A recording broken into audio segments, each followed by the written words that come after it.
Hello and welcome to one of the most beautiful channel of the fitness industry, the body building doctor. मैं आपका अपना दोस्त, host और coach Varun.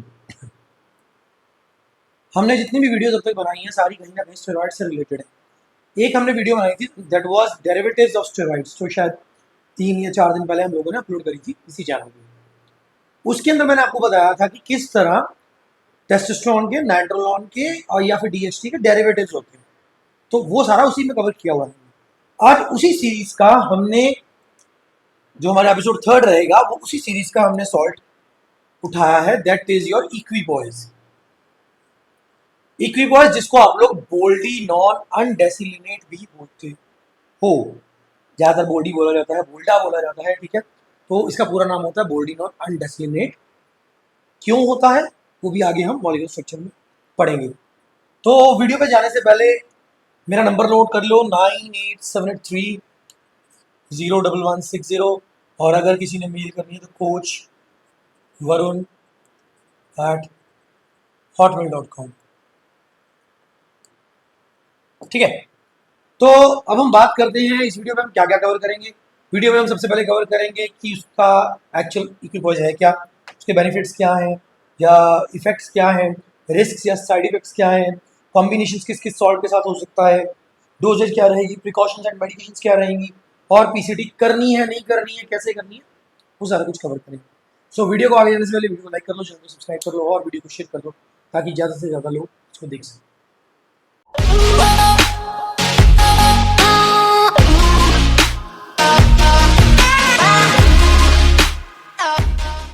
तो welcome back to the video once again. तो हर बार की तरह शुरू करते हैं। सबसे पहले कोई भी सॉल्ट जब हम इसी की बात करते हैं तो उसका मॉलिक्यूलर वेट चेक करते हैं, दैट इज 452.679 ग्राम्स पर मोल। ठीक है, तो ये इसका मॉलिक्यूलर वेट है, आपको गूगल पे मिल जाएगा, इजीली आप चेक कर सकते हो। इसका मॉलिक्यूलर फॉर्मूला है C30H44 एंड O3। ठीक है, यानी कार्बन, हाइड्रोजन और ऑक्सीजन के एटम जिसके अंदर होते हैं, जो कि नॉर्मली हर स्टेरॉइड के अंदर होते हैं।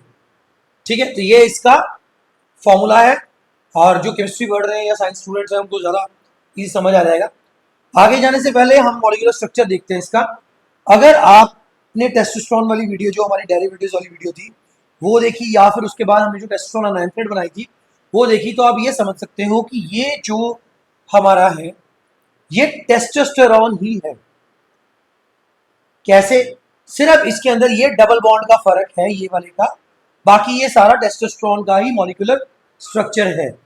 जो आपका ये है, दिस इज योर अनडेसिलिनेट। ठीक है, ये जो अलग से आपका ये चल रहा है ये अनडेसिलिनेट है। यानी किया क्या है कि इसके 17th, जो इसका 17th कार्बन है उसके साथ अनडेसिलिनेट को कंबाइन कर दिया गया। तो जब यहाँ पे डबल बॉन्ड लग गया तो ये बोल्डिनॉन बन गया। अगर ये डबल बॉन्ड यहाँ से हटा देते हैं तो ये आपका टेस्टोस्टेरोन। साइंटिफिक वे है लेकिन समझाना जरूरी था। एक चीज और बताता हूँ आपको, यही स्ट्रक्चर सेम, इसको छोड़ दें तो यही स्ट्रक्चर आपका डी बोल, जिसको आप डैनाबोल बोलते हो, सेम होता है। यही एक रीजन होता है, हम लोग बोलते हैं कि डैनाबोल के साथ कभी आप, बोल्डिनॉन के साथ आप कभी डैनाबोल मत चलाओ, क्योंकि दोनों ऑलमोस्ट सेम है। तो उनकी जो प्रोजेस्टेरोन के रिलेटेड जो एक्टिविटीज, एस्ट्रोजन के रिलेटेड जो एक्टिविटीज रहेंगी वो भी सेम रहेंगी, और ज्यादा ओवर होने की वजह से एरोमेटाइजेशन ज्यादा होगा, उसके बारे में आगे बढ़ते हैं। तो सबसे पहले व्हाट इज इट, यानी कि what is your equipoise. Equipoise या boldenone, this is a test derivative, जैसे हमने पहले भी पढ़ा था। यानी कि ये टेस्ट से बना हुआ है, ये टेस्टोस्टेरोन का हमारा मॉलिक्यूल है, ये उससे बना हुआ है बोल्डिनॉन। ठीक है, सिर्फ एक डबल बॉन्ड की वजह से टेस्टोस्टेरोन जो है वो बोल्डिनॉन हो गया। फाइन, तो टेस्ट का डेरिवेटिव होने की वजह से, और दूसरी बात ये है कि ये ऑब्वियसली बोल्डिनॉन है, एनाबॉलिक एंड्रोजेनिक स्टेरॉइड्स है, बॉडी के अंदर जाके क्या करेगा, मसल प्रोटीन सिंथेसिस को इंक्रीज करेगा। ठीक है, ये कोई भी स्टेरॉइड है इनके मोस्ट प्रोबेबली जो पॉजिटिव इम्पैक्ट्स हैं या जो नेगेटिव इम्पैक्ट्स हैं वो सेम रहते हैं। एनाबॉलिक टू एंड्रोजेनिक रेशियो पे बहुत चीज़ें डिपेंड करती हैं, जो हमने पिछली वीडियो के अंदर भी कवर किया था। बहुत से कुछ इस चीज़ को नहीं मानते, लेकिन अगर आप बोल्डिनॉन की बात करो, बोल्डिनॉन एनाबॉलिक टू एस्ट्रोजेनिक ठीक ठाक रेशियो पे है, सो उसके उतने ही एनाबॉलिक, कम इफेक्ट एनाबॉलिक के हैं, कम इफेक्ट एंड्रोजेनिक इफेक्ट्स कम है। ठीक है, पर बीइंग टेस्टोस्टेरोन, तो क्योंकि टेस्टोस्टेरोन का डेरिवेटिव है तो सारे इफेक्ट्स ये टेस्टोस्टेरोन के कवर जरूर करें। यानी कि अगर आपको टेस्टोस्टेरोन लगाने से एक्ने हो रहा है, मसल बिल्डिंग हो रही है, सब कुछ टेस्टोस्टेरोन से हो रहा है वो बोल्डिनॉन से जरूर होगा। एक और चीज, कम्बिनेशन चलो बाद में, लेकिन एक बात बताता हूँ, बहुत से लोग बोल्डिनॉन को यूज करते हैं, मेरे नोन है वो कर रहे हैं जॉइंट पेन के लिए, जो कि सबसे गलत चीज़ है एक्चुअली। जॉइंट पेन के लिए भी कब, जब वो प्रेप करते हैं तो उन्हें लगता है कि जैसे मैस्ट्रॉन लगाने से या प्राइमो लगाने से या टेस्टोप्रोपिनिस्टेरा लगाने से हमारे जॉइंट्स हैं वो हार्श हो गए, वो हो जाते हैं हार्श, सिंपल है, खुश्क हो जाते हैं, ठीक है। तो लोग उसकी जगह पे बोल्डिनॉन को ऐड कर लेते हैं, जो कि एक गलत चीज़ है। क्यों गलत चीज़ है वो हम यहाँ पे इसके बेनिफिट्स में अभी देखते हैं। तो ये आपका बोल्डिनॉन है कि बोल्डिनॉन कैसा दिखता है, और बोल्डिनॉन टेस्ट का डेरिवेटिव है, एनाबॉलिक एंड्रोजेनिक स्टेरॉइड्स है, और बाकी एनाबॉलिक एंड्रोजेनिक स्टेरॉइड्स की तरह ही ये भी इंक्रीज करेगा muscle protein synthesis.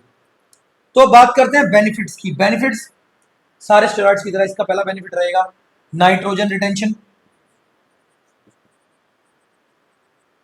Nitrogen retention को ये इंक्रीज करेगा, ठीक है। मसल प्रोटीन सिंथेसिस को ये बढ़ाएगा। ये तो नॉर्मल जो हमारे पॉजिटिव पॉइंट्स है वो है, लेकिन जो इसके बाद ये करेगा ड्राई गेन्स, मसल साइज,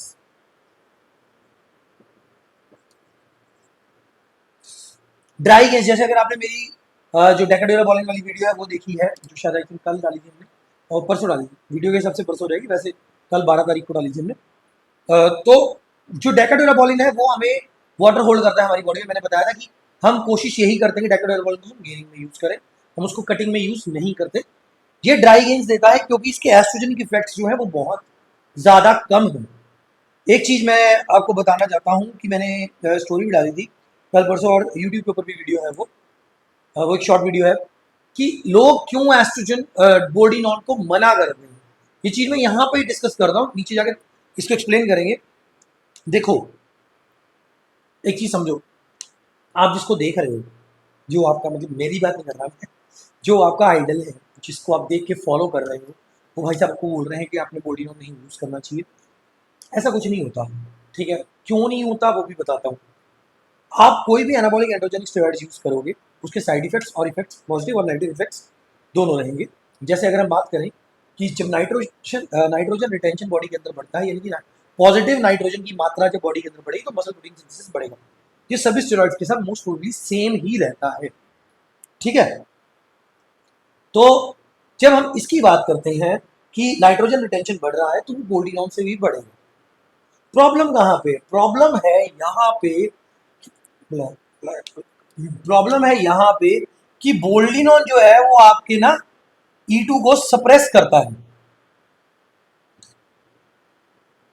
हमारी बॉडी के अंदर 4 तरह के एस्ट्रोजन होते हैं, E1, E2, E3, E4, जिसमें से E2 मोस्ट प्रोमिनेंट है हमारी बॉडी के अंदर during reproduction time, also spermatogenesis में भी हर चीज में ये काम आता है। स्पर्मेटोजेनेसिस में नहीं, सॉरी, रिप्रोडक्टिव टाइम में ये बहुत काम आता है, और जब फीमेल्स के मेंस्ट्रुएशन स्टार्ट होता है तभी भी एस्ट्रोजन काम आता है।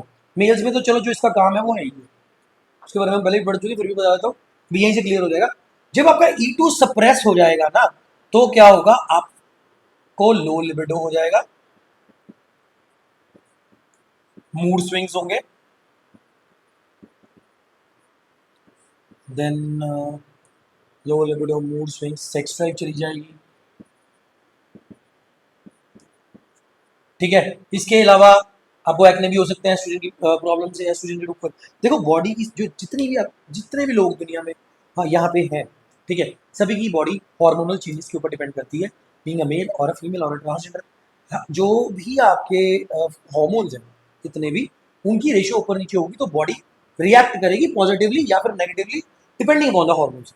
ये एक रीजन है कि जब बोल्डिनॉन आप यूज करते हो तो बोल्डिनॉन आपके E1 को इंक्रीज कर देता है और E2 को लो कर देता है, सप्रेस कर देता है। हमने टेस्टोस्टेरोन वाली वीडियो में भी देखा था कि एस्ट्रोजन जब सप्रेस होता है, हमारी HPT एक्सिस जब सप्रेस होती है, एस्ट्रोजन बनना कम हो जाता है, तो हमारी नॉर्मली जब एंड्रोजन रिसेप्टर्स जो हैं वो पिचरी को और हाइपोथैलेमस को सिग्नल सेंड करते हैं ताकि वो उसको और बनाए टेस्टोस्टेरोन को, और टेस्टोस्टेरोन कन्वर्ट हो एस्ट्रोजन के अंदर। लेकिन जब आप बोल्डिनॉन बाहर से दे रहे हो तो आपका जो है वो E2 सप्रेस होगा। E2 सप्रेस होने की वजह से इवन आपका मसल लॉस भी हो सकता है। अब देखो एस्ट्रोजन सप्रेस हो गया तो ड्राई गेन्स ही आएंगे, बॉडी में वाटर रिटेंशन हो नहीं रही, ड्राई गेन्स आते हैं इसको यूज करने में। ये इसका प्लस पॉइंट है, ये इसका नेगेटिव पॉइंट है सबसे पहली बात। फिर मसल साइज इंक्रीज होगा क्योंकि देखो पॉजिटिव नाइट्रोजन जब बढ़ेगी बॉडी के अंदर, पॉजिटिव नाइट्रोजन रिटेंशन होगा बॉडी के अंदर, तो नाइट्रोजन बढ़ेगी, ऑब्वियसली मसल प्रोटीन सिंथेसिस बढ़ेगा, मसल प्रोटीन सिंथेसिस बढ़ेगा तो मसल का साइज इंक्रीज होगा। ये इसके कुछ अच्छे बेनिफिट्स, अच्छे प्लस पॉइंट्स इसके हैं जो ये हैं। रिस्क में सबसे पहला रिस्क इसका जो आता है, रिस्क से सबसे पहला रिस्क जो इसका आता है that is your E2 suppression.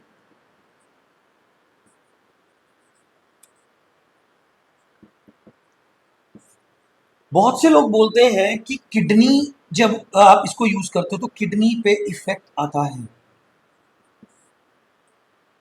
Studies हैं कि किडनी पे इफेक्ट आता है, लेकिन उसका रीजन मैं बताता हूँ। यहाँ प्रिकॉशंस में हम लोग, मैंने पहले भी कवर किया पिछली वीडियो में भी, प्रिकॉशंस लोग नहीं लेते। जब भी आप कभी ये यूज़ कर रहे हो, क्या बोलते हैं, बोल्डिनॉन यूज़ कर रहे हो, तो आप किडनी या किडनी रीनल भी बोल देते हैं, तो उसके ऊपर जो इफेक्ट आता है वो नेगेटिव इम्पैक्ट इस वजह से आता है क्योंकि आप कहीं पे भी किडनी को चेक करने के लिए, किडनी को ठीक रखने के लिए कोई चीज़ एक्स्ट्रा नहीं यूज़ करें। दूसरी एक चीज़ यहाँ पे प्लस पॉइंट और भी है, इसका लिवर पे इम्पैक्ट नहीं आता।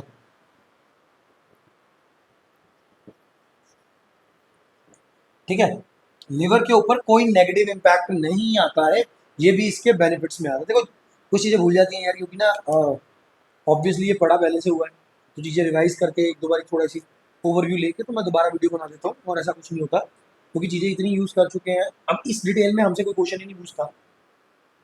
जब हमारे पास एथलीट आता है तो उसने बोला मुझे गेनिंग करनी है, मुझे ड्राई गेन्स करनी है, मुझे ये करना, मुझे वो करना, तो हम डायरेक्टली उसको चीज़ें बताएंगे। ऑब्वियसली ये जो चीज़ें हैं ये हमें ऐसी वीडियोस के अंदर ही क्लियर होती है।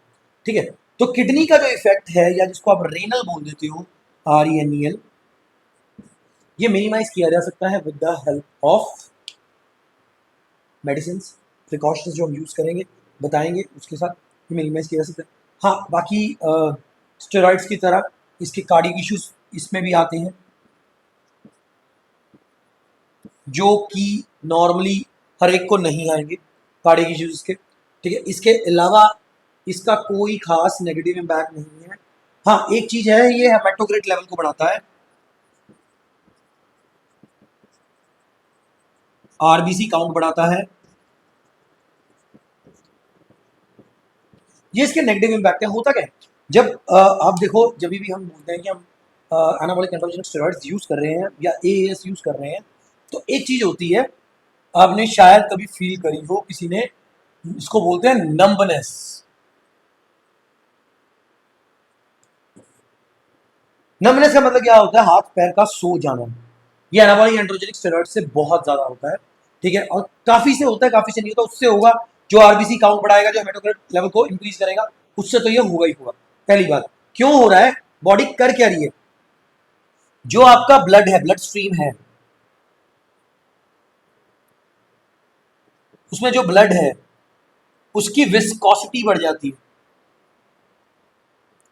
ठीक है, विस्कोसिटी बढ़ने का मतलब है ब्लड, सॉरी सिंपल लैंग्वेज में बोले तो ब्लड जो है वो गाढ़ा हो जाता है, थिक हो जाता है, और आर्टरीज में से जाने के लिए उसको टाइम ज़्यादा लगता है, हार्ट का प्रेशर ज़्यादा लगता है, जिस वजह से जो इशू एक और है that is called your blood pressure issue, जिसके हमने बाद में बात करी थी डेकाड्यूराबोलिन के बाद भी। हाँ, चाहे ये जो हमारा है ये हमारे वाटर रिटेंशन नहीं करता है, लेकिन स्टिल BP इशू के चांसेस बोल्डिनॉन से होते हैं।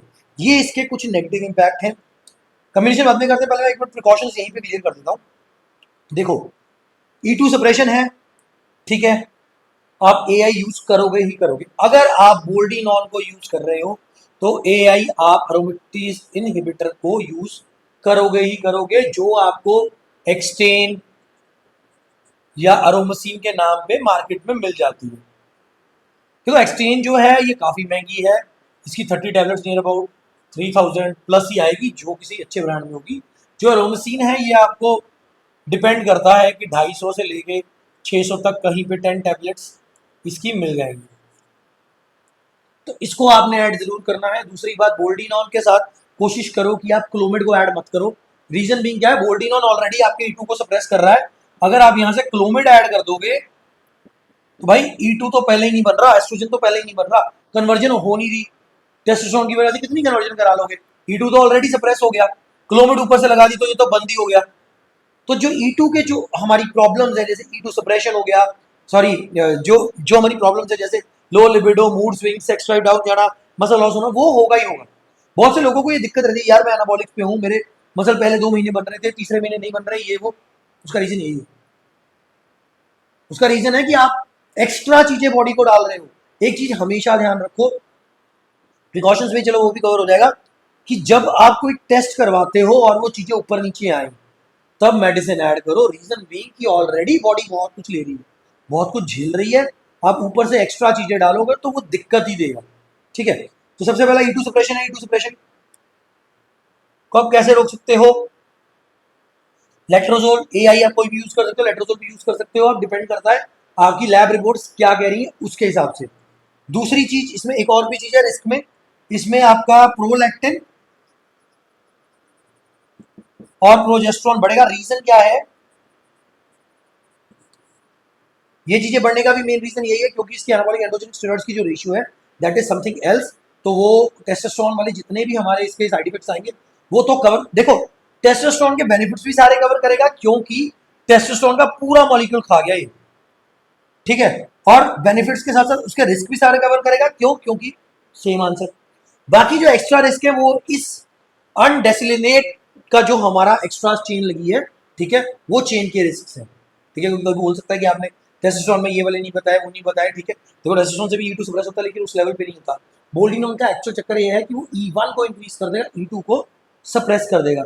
इसमें ये दो एस्ट्रोडाल है, ये एक एस्ट्रॉल होता है, एक एस्ट्रियोल होता है, मतलब इस तरह के होते हैं, 4 होते हैं, मुझे इतना पता है, आप गूगल कर लेना मिल जाएगा।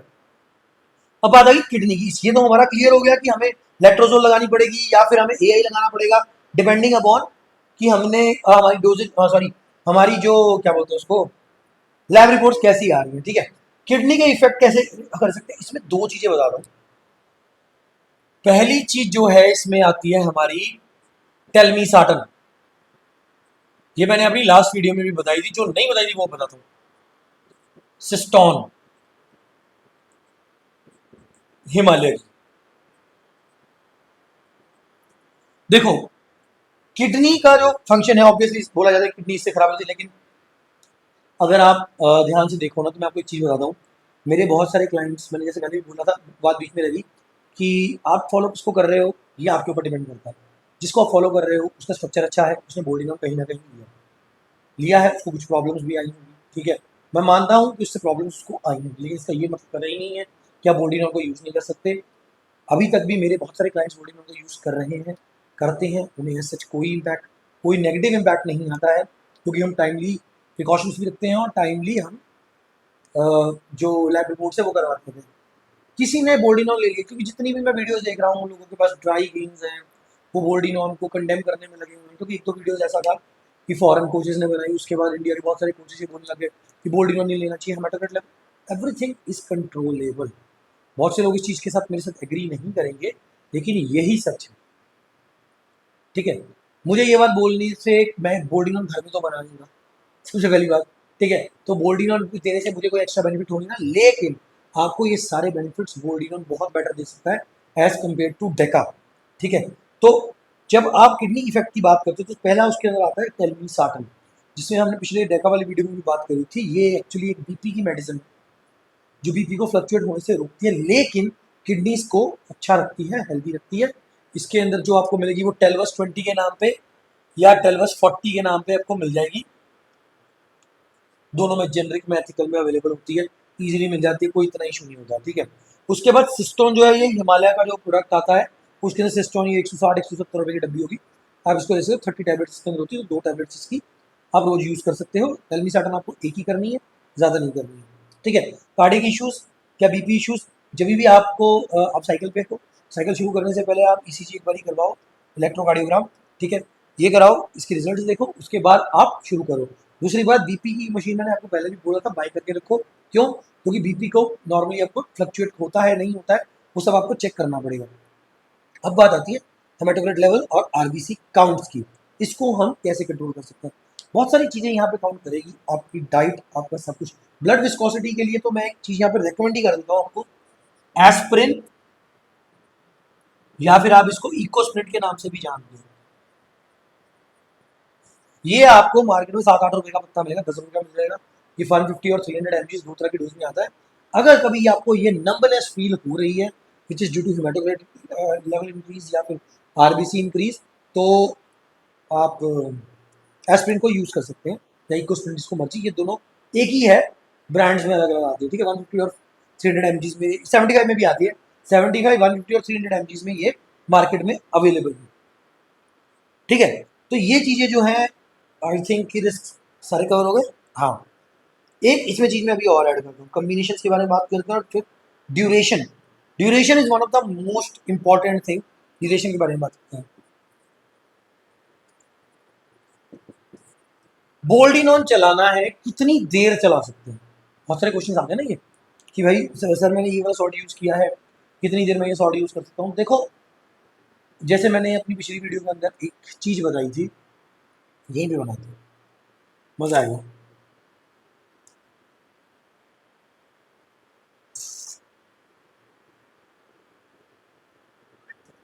हाँ, हमने एक मैप बनाया था एक्स और वाई एक्सिस का, ठीक है। अब यहाँ पे हम क्या कर रहे हैं, हमने यहाँ से एक पर्सन को बोल्डिनॉन देना शुरू किया और ये यहाँ तक पहुँच गया, उसके बाद ये टेपर डाउन हो गया। एग्जाम्पल है भाई, ठीक है। तो ये मैंने आपको बताया था, ये इसकी सी मैक्स है, राइट। वो टाइम जब पीक कर गया, जो आपका सब्सटेंस है वो पीक, कंपाउंड है वो पीक कर गया, ये तो हो गया सी मैक्स। इसी में एक होता है टी मैक्स। टी आप लोग समझ गए होंगे, टी का मतलब क्या है? टी का मतलब है टाइम, ठीक है। ये जो टी मैक्स है, this is the time taken by any compound to peak its value, ठीक है। यानी कि बोल्डिनॉन ने जितना टाइम लिया सी मैक्स पहुंचने पे, उतनी देर तक हम बोल्डिनॉन को यूज कर सकते हैं। ये हुई पहली बात। दूसरी बात, इसका ड्यूरेशन मिनिमम टू मिनिमम भी जो है वो आप 4 ही लगाओ यार, 3 भी नहीं, 4 मंथ्स होना चाहिए। कंफ्यूज हो गए ना? क्यों? क्योंकि आपका कोच तो आपको बोल रहा है, अच्छा आपने फर्स्ट मंथ में ये चला लिया, दूसरे में ये चला, तीसरे में मैं अपनी बहुत सारी वीडियोज में चीज बताता हूँ। कोच कोई भी है, मैं भी हूँ, कोई भी है, कभी भी हम लोग प्रिडिक्ट नहीं कर सकते कि आपको क्या चीज चलानी है अगले महीने। फॉर एग्जाम्पल, मेरे पास एक क्लाइंट आया, मान लो, ठीक है। तो मैंने कह दिया कि पहले महीने आपका ये चलेगा, दूसरे महीने ये चलेगा, तीसरे महीने ये चलेगा। ऐसा हो ही नहीं सकता। कैसे होगा? पहले महीने मान लो मैंने उसको डेका और टेस्टा चला दिया, अभी उसके रिजल्ट थोड़ी आगे पहले महीने में दिए, ठीक है। उसको टाइम लगेगा वो रिजल्ट लेने के लिए। दूसरे महीने मुझे उसको मॉनिटर करना पड़ेगा, तीसरे महीने मॉनिटर करना पड़ेगा, फिर मुझे लगेगा कि यार अब इसकी जो सी मैक्स है वो अचीव हो गया, ठीक है। फिर मैं उसको स्विच करूंगा। हर मंथ कंपाउंड स्विच करना is one of the worst thing to do. ये एक सबसे बड़ा रीजन है लोगों को रिजल्ट नहीं हुआ। क्यों? क्योंकि हमने सुन रखा है साइकिल तो 12 से 14 वीक का होगा, जैसे 12 से 16 वीक्स का होगा। भाई साइकिल 12 से 16 वीक्स का नहीं हो सकता, साइकिल तो आपके पूरे 52 वीक्स का भी हो सकता है, यानी कि पूरे ईयर का भी हो सकता है, समझे? ठीक है। तो जो टाइम कोई भी ड्रग लेता है अपना उसकी सी मैक्स पहुंचने में, दैट इज अ टाइम जितनी देर के लिए हम उसे यूज कर सकते हैं। Boldenone takes 4 month to peak in your body. इसी वजह से मैं कहता हूं कि किसी की सुन के मत करो, अपने आप स्टडी करो, आपको समझ में आएगा, ठीक है। तो ये जो ड्यूरेशन है ये मिनिमम 4 मंथ, 3.5 से 4 मंथ आप कहीं पे लगा लो, इससे कम बोल्डिनॉन आपको प्रॉपर रिजल्ट नहीं देता, ये फॉर श्योर है। लेकिन अब यहाँ पे क्योंकि हमने किडनी इफेक्ट की बात करी है, अगर आप प्रॉपरली 4 महीने चलाने वाले हो, तो मैं आपको इतना बोलूंगा, ये टेस्ट कोई ज़्यादा महंगा नहीं होता, 250-300 रुपये का होता होगा। हम एलर्ट की KFT ज़्यादा इकट्ठे कराते हैं, जितना मुझे पता नहीं है। तो आप हर मंथ आफ्टर 30 डेज KFT या जिसको आप रीनल बोल देते हो वो जरूर करवाओ। ये टेस्ट आपके लिए बहुत इंपॉर्टेंट है। अगर आप इसको 4 मंथ चल, रीजन क्या है? देखो, टेस्ट में मान लो कुछ ऊपर नीचे आ गया, वो आप कंट्रोल कर लोगे, मेडिसिन लगा लोगे, कुछ कर लोगे, वो कंट्रोल कर लोगे। जब आपने टेस्ट ही नहीं करवाया, 3-4 महीने लगातार सामान चला लिया, उसके बाद आपने PCT मारने पे आ गए हो या छोड़ दिया है, फिर दिक्कतें ज़्यादा बढ़ जाएंगी, तो आपको दिक्कत आएगी ना। तो आप हर 30 डेज पे KFT का टेस्ट जरूर करवाओ, अगर आप बोल्डिनॉन को 4 महीने के लिए चलाने जा रहे हो तो। तो ये हो गया हमारा रिस्क, ड्यूरेशन। अब बात करेंगे कॉम्बिनेशन की। बेस्ट कॉम्बिनेशन जो मैंने डेका में बताया था, बेस्ट और वर्स्ट दोनों कॉम्बिनेशन बताने लगा हूं।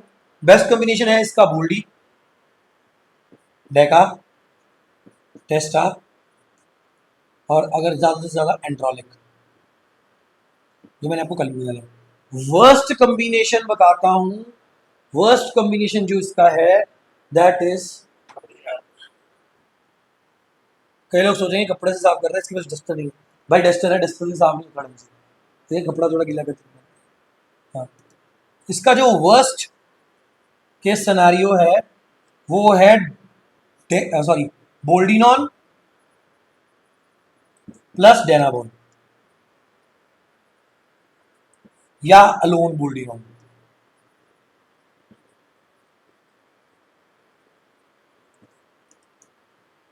ये चीजें आपने कभी नहीं चलानी, क्योंकि ये बिल्कुल गलत है, कभी भी नहीं चलना। कोई भी बंदा आपको बोल रहा है, मेरे होने में वही बात कर रहा था, लोग इसको जॉइंट पेन के लिए यूज करते हैं, जॉइंट पेन के लिए यूज नहीं होता भाई।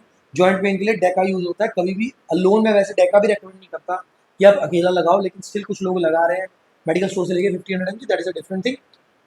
हो गया। हाँ, तो इसके जो बेस्ट कॉम्बिनेशन है बोल्डी, डेका और टेस्टा, एनाड्रोल। प्राइमो के साथ भी बोल्डी ऐड हो सकता है, बिकॉज दोनों का ड्राई गेन्स का सीन है। लेकिन बोल्डिनॉन और डेनाबॉल को ऐड नहीं कर रहा, उसका रीजन मैंने आपको बताया था कि बिना इस अनडेसिलेट चेन के जो बोल्डिनॉन वाला हमारा क्या बोलते हैं मॉलिक्यूल है, वो डेनाबॉल ही, यानी कि ओरल बोल्डिनॉन डेनाबॉल है आपकी। और डेनाबॉल के साथ जब आप इसको करोगे, मैं एक बड़ी चीज बताता हूँ। आप मान लो इसको कर लिया आपने किसी के कहने में, पहली बार बोल्डिनॉल ने E1 बढ़ाना है, डेनाबॉल ने E2 बढ़ाना, दोनों बढ़ गए, बॉडी के अंदर क्या हो गया, एस्ट्रोजन की मात्रा बढ़ गई बहुत ज्यादा। तो इसके एक रिस्क के अंदर गाइनो भी ऐड हो जाएगा। देखो रिस्क ऊपर नीचे हो सकते हैं, लेकिन आपके कॉम्बिनेशन पे भी तो डिपेंड करेगा। अब आपने डेनाबॉल लगाई नहीं, आपने एनाड्रोल लगाई नहीं, आपने अनावर लगाई नहीं, तो ऑब्वियसली अनावर नहीं लगाई तो डीएसटी डेरिवेटिव्स है अनावर, तो अनावर नहीं लगाई तो अनावर के साइड इफेक्ट्स भी नहीं आएंगे। लेकिन अगर अनावर लगाई है तो साइड इफेक्ट्स भी आ सकते हैं। ऐसा होता है, एक चीज समझो, कोई पर्सन प्री डिस्पोज है जेनेटिकली, मेल बॉल्ड पैटर्न बोलते हैं, राइट, एलोपेशिया बोलते हैं इसको, यानी कि हेयर लॉस को। तो अगर जेनेटिकली हो, आपके घर में दादाजी को था, पापा को है, चाचा जी को है, किसी को भी है, तो वो आपको जेनेटिकली ट्रांसफर होगा ही होगा when you are on anabolics. Hair thinning, line thin हो जाना, ये वो होता है, ठीक है। लेकिन अगर आप एनाबॉलिक्स में, उसको भी कंट्रोल किया जा सकता है, उसके भी प्रिकॉशंस हैं। माइनॉक्सिडिल, फिनास्टेराइड, हमने बात करी है इससे पहले भी, प्रिकॉशंस के ऊपर वीडियो भी है पूरा, ठीक है। तो ये कॉम्बिनेशंस को आपको नहीं फॉलो करना है, और ये वाला कॉम्बिनेशन आप फॉलो कर सकते हो। गोल्डी के साथ आप प्राइमा भी चला सकते हो, लेकिन टेस्ट का डेरिवेटिव आपको कोई ना कोई टेस्ट जरूर रखना है, मतलब कहने का ये है टेस्ट को रखना ही रखना है, ठीक है।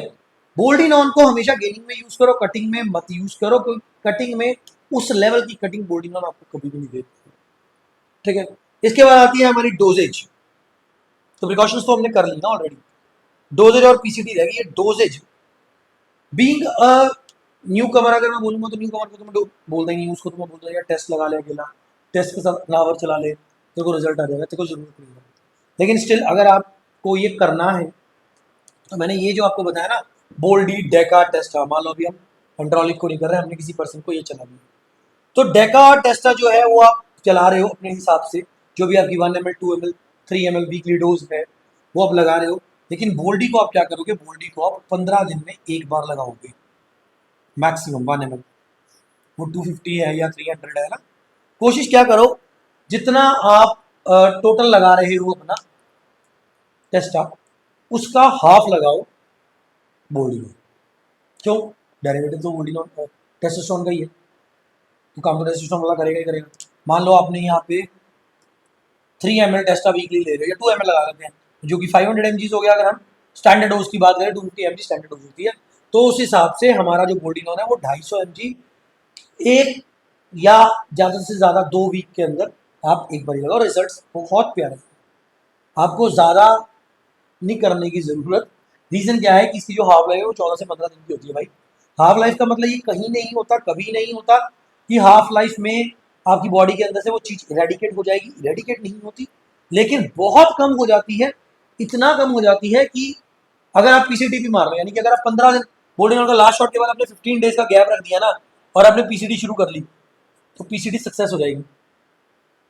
रीजन क्या है कि 15 दिन के अंदर बॉडी के अंदर से काफी हद तक बोल्डिनॉन यूज हो जाता है, ठीक है, और एंड में ट्रेसेस रह जाते हैं, आप बोल सकते हो।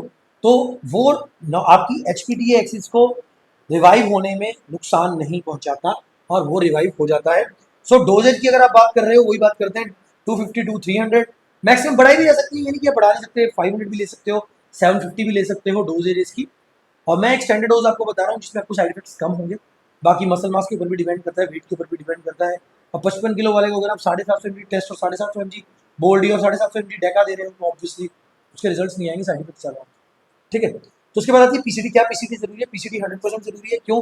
क्योंकि ये बोल्डिनॉन जो है, ये मैंने जैसे पहले भी बताया टेस्टोस्टेरोन का डेरिवेटिव है। तो ऑब्वियसली इसके जो साइड इफेक्ट्स रहते हैं वो टेस्टोस्टेरोन वाले होते हैं।